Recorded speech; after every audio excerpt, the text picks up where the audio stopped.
Di sini saya akan menjelaskan tentang infeksi nosokomial, latihan napas dalam, dan batuk efektif. Apa itu infeksi?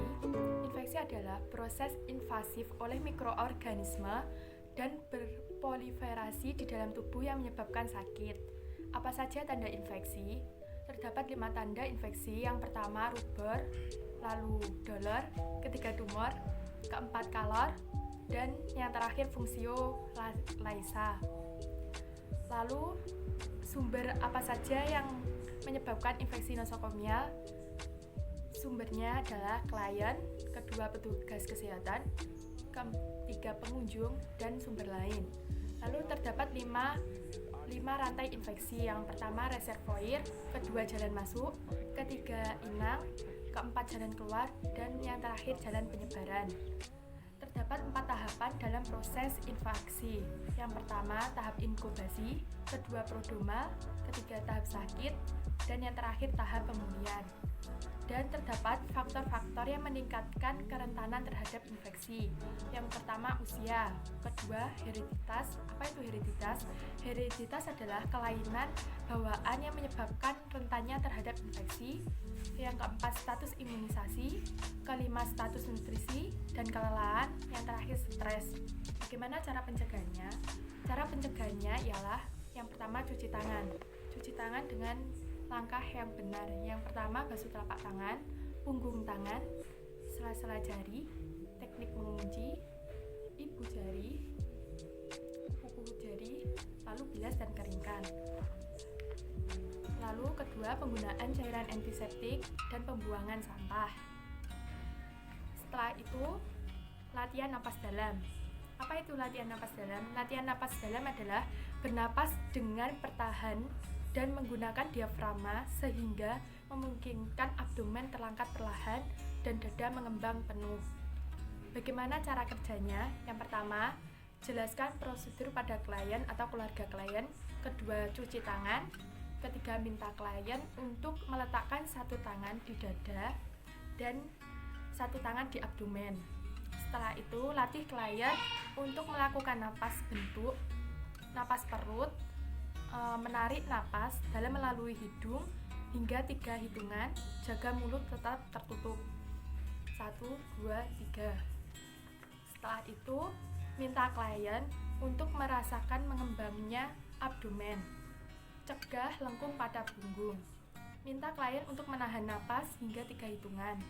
Setelah itu, minta klien untuk merasakan mengempisnya abdomen dan kontraksi dari otot. Lalu rapikan klien. Setelah melakukan tinggalkan, kita akhiri dengan cuci tangan. Lalu batuk efektif. Apa itu batuk efektif? Batuk efektif adalah batuk yang dilakukan dengan sengaja.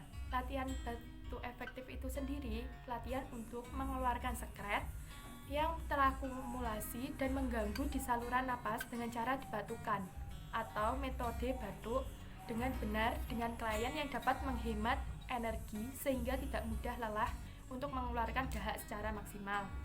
Tujuannya yaitu membebaskan jalan napas dari akumulasi sekret, mengeluarkan sputum untuk pemeriksaan diagnostik laboratorium. Ketiga, mengurangi sesak napas akibat akumulasi sekret. Setelah itu, bagaimana cara kerjanya? Cara latihan nafas dalam pada bentuk efektif. Yang pertama, siapkan alat dan bahan. Alat dan bahannya yang pertama, seputung pot berisi desinfektan, kedua kertas tisu, ketiga bengkok, keempat perlak, kelima sarung tangan, keenam air minum hangat, dan yang terakhir buku catatan. Yang pertama, jelaskan prosedur terhadap klien atau keluarga klien. Kedua, cuci tangan sebelum melakukan tindakan. Ketiga, minta klien untuk meletakkan satu tangan di dada dan satu tangan di abdomen. Setelah itu, latih klien untuk melakukan napas perut, menarik napas dalam melalui hidung hingga 3 hitungan, jaga mulut tetap tertutup. Minta klien untuk merasakan mengembangnya abdomen, cegah lengkung pada punggung. Minta klien untuk menahan napasnya hingga 3 hitungan. Setelah itu, minta klien untuk menghembuskan napas perlahan dalam 3 hitungan juga. Minta klien untuk merasakan mengempisnya abdomen dan kontraksi dari otot. Kesembilan, pasang perlak atau alas dan bengkok. Kesepuluh, minta klien untuk melakukan napas dalam 2 kali. Yang ketiga, inspirasi, tahan napas, dan batukkan dengan kuat. Setelah itu, tampung lendir dalam seputung pop. Lalu bersihkan mulut dan hidung dengan tisu. Setelah itu, berikan air minum hangat terhadap klien setelah prosedur dilakukan dengan rapi. Klien setelah itu yang terakhir diakhiri dengan cuci tangan. Terima kasih. Wassalamualaikum warahmatullahi wabarakatuh. Semoga bermanfaat.